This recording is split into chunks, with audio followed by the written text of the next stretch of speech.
Alors, pasteur, j'ai Oui. une question. Aujourd'hui, nous sommes confrontés à beaucoup d'actions prophétiques dans le ministère prophétique. Nous sommes vraiment bénis en lisant la parole de Dieu de voir qu'à certains moments donnés, des prophètes de Dieu ont utilisé des actions pour le prophétique. Et aujourd'hui, on en voit beaucoup. Comment discerner une action prophétique qui vient du Seigneur et une action prophétique qui ne vient pas du Seigneur? Alors, qu'est-ce qu'on appelle généralement action prophétique? C'est un acte à poser, quelque chose comme ça? Oui, c'est un acte à poser. L'homme de Dieu dit, je reçois que tu dois faire telle chose pour obtenir un résultat. Tout à l'heure, vous avez évoqué l'exemple du prophète avec la veuve. Oui, il a dit, qu'est-ce que tu as dans ta maison? Des vases. Voilà, ce genre d'action-là. Comment reconnaître que la personne qui est en train de me donner l'action prophétique à faire, cette action-là vient de Dieu ou ne vient pas de Dieu? Ok. Première chose à faire, c'est reconnaître le prophète. Reconnaître le prophète. Et puis après, la deuxième chose à faire, c'est la reconnaissance de la prophétie ou pas. Alors, est-ce qu'il existe des actions prophétiques? Oui, il existe des actions prophétiques. Jésus, pour guérir un aveugle, va prendre de la boue, il va lui mettre sur les yeux. C'est une action prophétique. Il va dire à des lépreux d'aller se rincer d'aller au réservoir de Siloué ou bien d'aller poser un acte. Donc, les actes prophétiques existent. J'interviens dans ce que j'appelle le groupe Nébi, les paroles de sagesse. La prophétie de sagesse qui vient vous donner une solution. Ok, donc ça existe. Amen. Alors, comment est-ce que tu vas les reconnaître? La première des choses, d'abord, c'est la personne qui prophétise. La Bible dit que tu vas reconnaître un prophète à son fruit. Alors, pour savoir qu'un prophète est généralement conduit par le Saint-Esprit, il faut avoir pris le temps d'observer ses fruits. Quand tu n'as pas vu les fruits de la personne, tu es en droit d'avoir de la réserve vis-à-vis de ce qu'elle est en train de te dire. Dieu ne te condamnera pas. La Bible dit, 1 Jean chapitre 4, verset 1, à cause du temps, la Bible dit, n'ayez pas foi en tout esprit, mais éprouvez-les pour savoir s'ils sont de Dieu. N'ayez pas foi en tout esprit, n'ayez pas foi. Donc Dieu ne peut pas te juger. Si quelqu'un vient et dit, Dieu m'a dit, aujourd'hui quand tu rentres dans la maison, lave-toi 4 fois avec le seau d'eau, parce que c'est quand tu vas voir la bénédiction de la prospérité. Tu ne sais pas c'est qui. Dieu ne va pas te condamner si tu dis, d'accord, j'ai compris ce que tu as dit, mais je vais t'éprouver. Et en quoi consiste cette épreuve? Un, qui a parlé? Est-ce que c'est quelqu'un qui manifeste? Alors si tu vois que c'est quelqu'un qui n'a pas le fruit de l'esprit, c'est quoi le fruit de l'esprit? C'est-à-dire que tu as l'occasion de le fréquenter, il aime l'argent.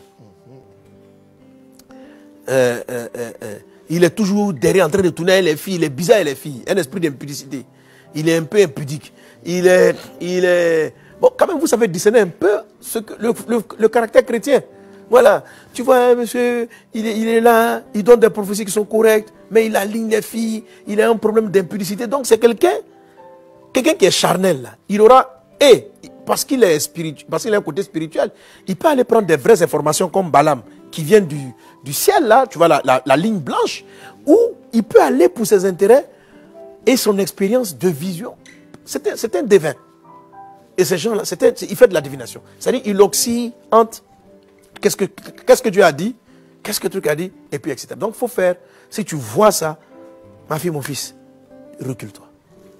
Parce que tu ne sais pas quel jour il va te parler par l'Esprit de Dieu, ou quel jour il va te parler dans la chair pour satisfaire ses besoins charnels. Il va te donner une révélation pour que tu lui donnes ta voiture, pour que lui roule là-dedans. Voilà. Donc, ce sont des devins, les gens comme les Balaam, qui pour un gain, parce qu'ils voulaient de l'argent, étaient capables. Mais il avait au moins l'honnêteté que je vais aller écouter Dieu. Donc, il faut les reconnaître par le fruit que manifeste le prophète. Tant que tu n'as pas vu le fruit de sa vie, ne saute pas sur ses actions prophétiques pour dire, un prophète m'a dit de faire ça, de me lever, d'aller voir ma grand-mère, de faire ceci, de faire cela. C'est comme ça que tu fais le tri. Tu classes la personne qui prophétise déjà, l'individu. Vous reconnaîtrez un prophète à son fruit. Ça, c'est la personne. Maintenant, n'empêche qu'un faux prophète peut donner une véritable révélation. J'en ai parlé la dernière fois. Amen. Là, maintenant, c'est le jugement de la révélation elle-même. La Bible dit de juger les prophéties en retenant ce qui est bon. Il faut faire le tri. Donc, ça va dans l'ensemble, c'est-à-dire, comment je retiens ce qui est bon d'une prophétie? Comment tu retiens ce qui est bon d'une prophétie? Est-ce que le message t'édifie? Ou bien ça te met plus dans la confusion? Alors, si un message te met plus dans la confusion, même s'il est de Dieu, mais le fait qu'il te met dans la confusion fait qu'en ce moment précis là, ce n'est pas comme ça. En fait, Dieu ne va pas te dire par exemple, fais une offrande, sinon demain tu meurs. Ça crée plus de la peur. L'offrande que tu vas conduire là sera une offrande inspirée par la peur. Ce n'est pas Dieu qui t'a parlé. Quand Dieu va te dire, fais une offrande,